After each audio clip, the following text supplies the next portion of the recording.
अनुच्छेद 142 supreme court की पूर्ण न्याय शक्ति। अनुच्छेद 142 वह संवैधानिक शक्ति है जो सुप्रीम कोर्ट को किसी भी मामले में पूर्ण न्याय देने के लिए आवश्यक आदेश जारी करने का अधिकार देती है। इसका उद्देश्य है न्याय का सम्यक और त्वरित निवारण।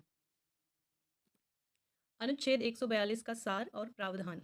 इसका उद्देश्य है कानूनी विलंब या अन्य बाधाओं के कारण यदि न्याय पूरा नहीं होता तो कोर्ट हस्तक्षेप कर सके। कानूनी शब्दावली। अनुच्छेद 142 एक कोर्ट ऐसा आदेश दे सकता है जो पूर्ण न्याय के लिए आवश्यक हो। व्यापक संवैधानिक अधिकार। इसकी सीमाएं हैं, यह शक्ति भी संविधान के अन्य प्रावधानों और मूल संरचना के सिद्धांत के साथ संगत रहनी चाहिए।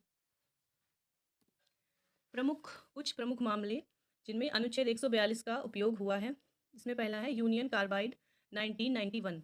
भोपाल त्रासदी में सुप्रीम कोर्ट ने पीड़ितों के लिए $470 मिलियन मुआवजे का आदेश दिया था, तत्काल राहत और सार्वजनिक हित का संरक्षण करने के लिए।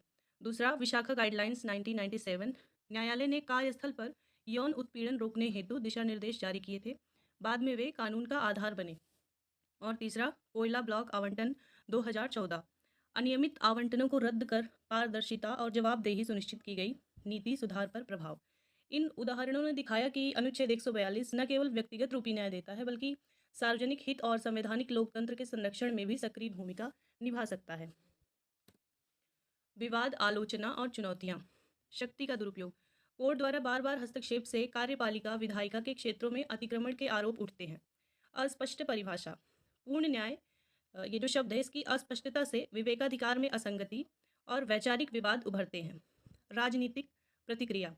कुछ नेताओं ने इसे लोकतांत्रिक संस्थाओं के खिलाफ शक्तिशाली उपकरण बताया। नियमित संवाद और सीमा रेखा स्पष्ट करने की मांग की। निष्कर्ष की बात करें तो न्याय बनाम अतिक्रमण संतुलन आवश्यक। यह एक सुरक्षा का औजार है। अनुच्छेद 142 संवैधानिक संकटों में त्वरित और सम्यक राहत प्रदान करता है। सामाजिक न्याय अधिकारों की रक्षा में उपयोगी नियमन और पारदर्शिता, स्पष्ट दिशा निर्देश और व्यवहारिक मानदंड लागू करने से न्यायिक विवेकाधिकार के दुरुपयोग की आशंका कम होगी। संतुलित उपयोग। सुप्रीम कोर्ट को संविधान की मूल संरचना का सम्मान करते हुए संक्षिप्तता और विवेक के साथ यह इस शक्ति का उपयोग करना चाहिए।